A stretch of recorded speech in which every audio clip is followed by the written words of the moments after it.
A paz do Senhor. Vamos começar hoje falando de 2 Reis 6, 7, 8.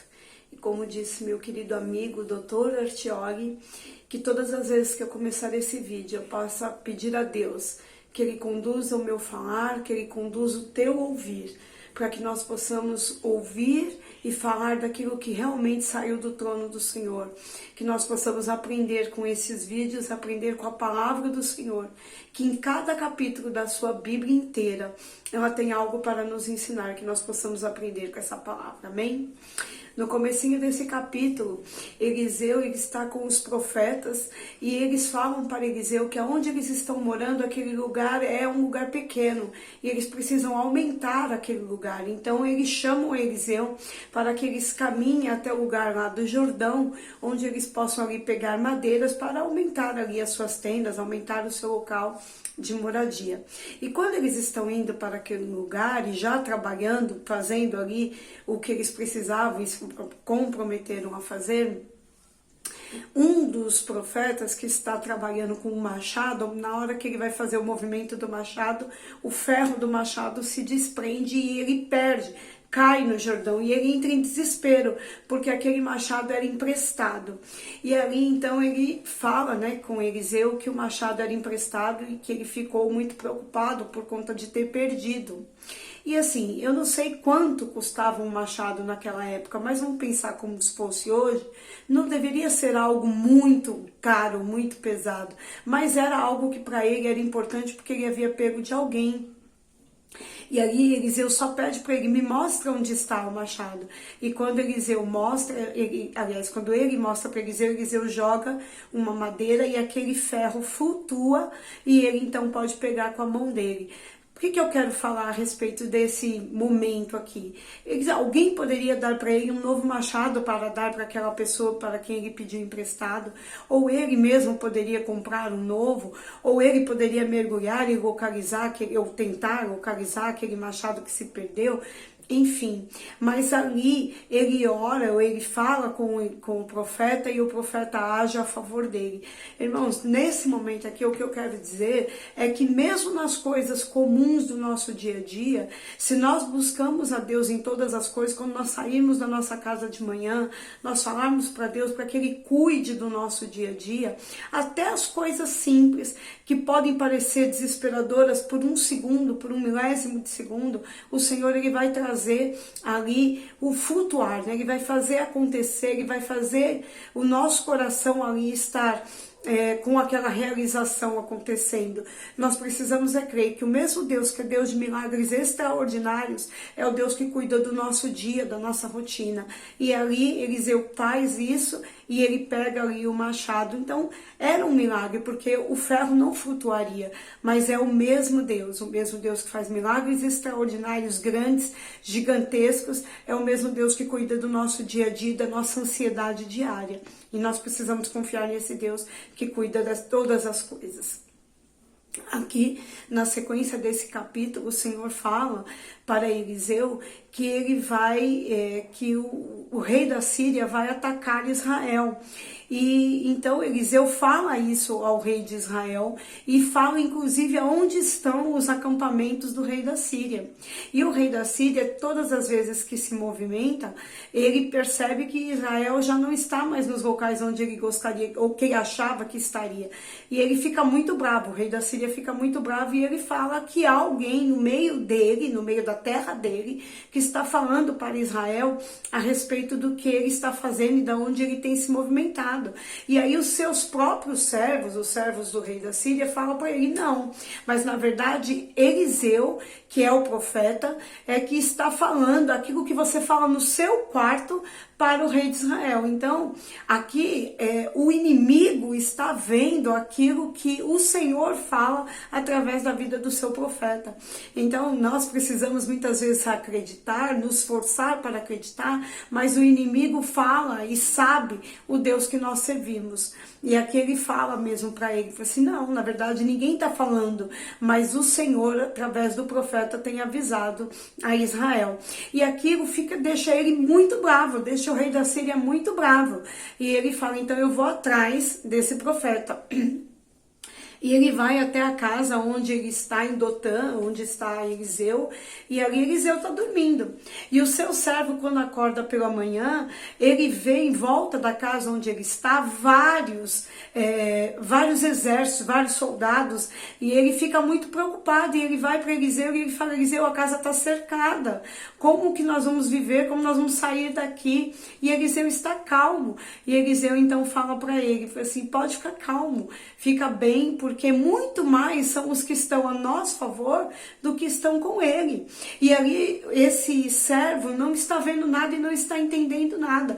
A Bíblia não diz aqui nesse trecho se Eliseu também está vendo alguma coisa, mas Eliseu sabia no seu coração que realmente ali à sua volta estavam muito mais a seu favor do que contra ele, porque ele sabia o Deus que ele servia.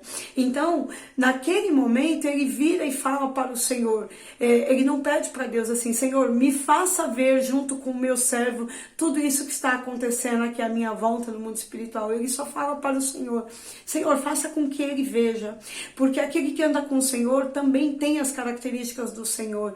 E Eliseu aqui também estava com misericórdia a respeito do seu servo, que estava inseguro, estava amedrontado, mas Eliseu fala para Deus: faz com que ele veja. Para mim aqui não mostra, a Bíblia não mostra se Eliseu estava vendo, mas mostra que ele sabia, que ele podia confiar, que ele estava em paz, que Deus estava com ele ali. E ali o Senhor abre os olhos do servo de Eliseu, e aí ele vê então que realmente há muitos carros e soldados, carros de fogo, soldados de fogo, que eles estão ali e eles estão para guerrear por Eliseu e por ele. Então ele fica com seu coração tranquilo e ele então serve a Deus, né? Ele está ali vendo que realmente Deus estava cuidando dele. E aí então, quando isso tudo acontece, o rei da Síria fica muito bravo, né? E ele vê que não pode fazer nada. E aí então Eliseu fala através deles aqui que eles vão, que ele vai embora, né? E aí Samaria é toda cercada.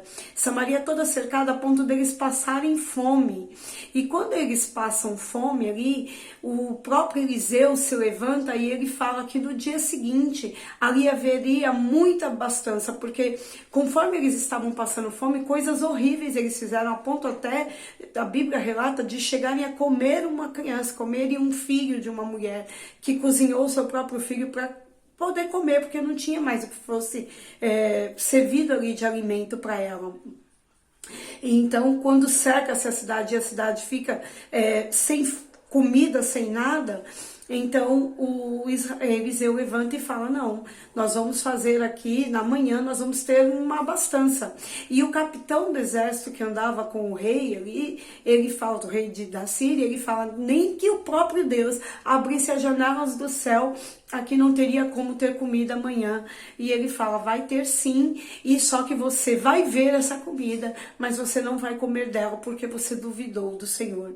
E ali, na sequência, que 4 leprosos estão na entrada dessa cidade. E eles estão passando muita fome, porque a fome estava ali imperando. E eles falam: olha, nós temos aqui 2 opções. Ou entramos, porque eram 4 leprosos, ou entramos na cidade e corremos risco de ter a benevolência de alguém ter misericórdia de nós e nos dar algo para comer, ou corremos o risco de sermos mortos lá dentro. Mas mortos lá dentro ou mortos aqui fora, porque vamos morrer de fome, nada vai mudar, então vamos nos arriscar. E eles entram ali e eles percebem que a cidade está meio que abandonada. Entram num lugar, entram em outro lugar e não tem nada. Então e tá tudo lá, porque o povo da Síria, eles tinham saído e abandonado todas as suas coisas, porque o Senhor tinha feito eles ouvirem um rumor e eles entenderam que era Israel que estava se levantando contra eles. Então, como eles tinham medo e eles achavam até que Israel tinha se aliado a outros exércitos, eles simplesmente abandonaram tudo. Então tinha comida, tinha animal, tinha tudo ali. E quando eles entram numa casa, entram em outra casa e eles percebem que eles podem tomar posse do que está ali e eles não precisam fugir, eles falam, não, vamos avisar ao rei de Israel. E quando eles voltam para falar ao rei de Israel o que estava acontecendo lá, que ali era uma boa nova, que todo aquele alimento estava ali à disposição deles, aquele capitão que falou que nem que o Senhor abrisse a janela do céu, ele estava na entrada da cidade. Mas quando o povo de Israel vem para invadir essa cidade, esse homem ele é atropelado por essas pessoas e ele morre. Então aquilo que o profeta falou se cumpriu. E aquele homem não tinha mais então como viver, mas aquilo que falou que a cidade teria alimentos, seria abastecida para que aquele povo de Israel pudesse comer, a palavra se cumpriu, porque o Senhor falou e o Senhor assim fez. E aqui, na sequência desse capítulo também, o Senhor fala ali, através de Eliseu, que a sunamita, aquela que o filho dela, ele fez viver de novo, ela fosse peregrinar, fosse para fora da cidade, porque ali veria, né, um novo tempo de fome. E ela faz isso, mas quando ela volta e ela pede ao rei ali as suas terras de volta, o servo de Eliseu está falando para o rei quem era, o que tinha acontecido com aquela mulher, o que havia sido feito através do profeta Eliseu. E ali, então, por saber que era aquela mulher, que a criança que estava com ela, que ela estava com a sua família, estava ali diante dele, ele pede, então, que seja servido para ela suas terras novamente, e que ela ali esteja morando onde ela tinha, onde ela que foi abençoada, ali ela foi servindo. Então aquela mulher que um dia plantou na vida do profeta, ela também aqui foi abençoada novamente por Deus e foi cumprido ali assim o querer do Senhor, guardando a vida dela. E na sequência desses capítulos, vai falando de cada um dos reis de Israel e como foram passando, desde Acabe, passando por Jeroboão, Acabe, Azael, enfim, que todos eles, Abinadad, todos foram passando ali, Abinadad como rei da Síria, enfim, como todos eles foram passando. E desde lá de reis, agora do finalzinho de primeira reis, tudo que vai acontecendo em relação a esses reinados, sempre tem um versículo que fala, e tudo quanto este rei fez é colocado no livro das crônicas, que o Senhor vai relatando a respeito de cada um desses reinados.